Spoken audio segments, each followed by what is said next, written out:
કેમ છો? કાચો ગુજરાતીના આપ સૌને જય શ્રી રામ. મજામાં છો? ગુજરાતીમાં એક કહેવત છે, ન બોલ્યામાં 99 ગુણ. હા, બહુ રસપ્રદ છે. આપણે આગળ એક કહેવત એ બી જોઈ હતી કે બોલે તેના બોર વેચાય. એ ક્યારે ઇમ્પોર્ટન્ટ છે?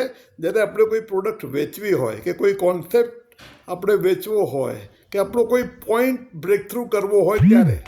પણ જ્યારે કોઈ ડિસ્પ્યુટની વાત ચાલતી હોય, માથાકૂટ ચાલતી હોય અને બોલવાથી નુકસાન થતું હોય ત્યારે ન બોલવામાં 99 ગુણ છે મિત્રો એનું.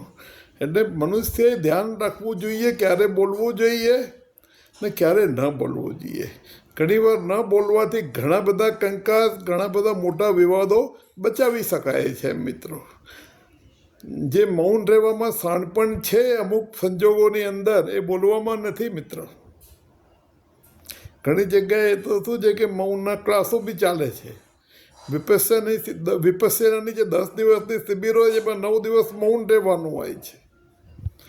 અને ઘણા બધા એવા આશ્રમની અંદર એવા હોય છે ફેસિલિટીઝ કે જ્યાં મૌન રહીને તમે અભ્યાસ કરી શકો. એનો મૌન રહેવાથી શું થાય છે કે તમારી શ્રવણ કેપેસિટી અને તમારું મગજ કેપેસિટી વધે છે. એનું પર કોન્સન્ટ્રેટ કરી શકાય છે. એનું બોલ કરવાથી શું છે કે એનર્જી, અનનેસેસરી બોલ કરવાથી એનર્જીનો જે વ્યય થાય છે તમે બગાડો એટલે એનર્જી બીજા વસ્તુ માટે પ્રાપ્ત થાય.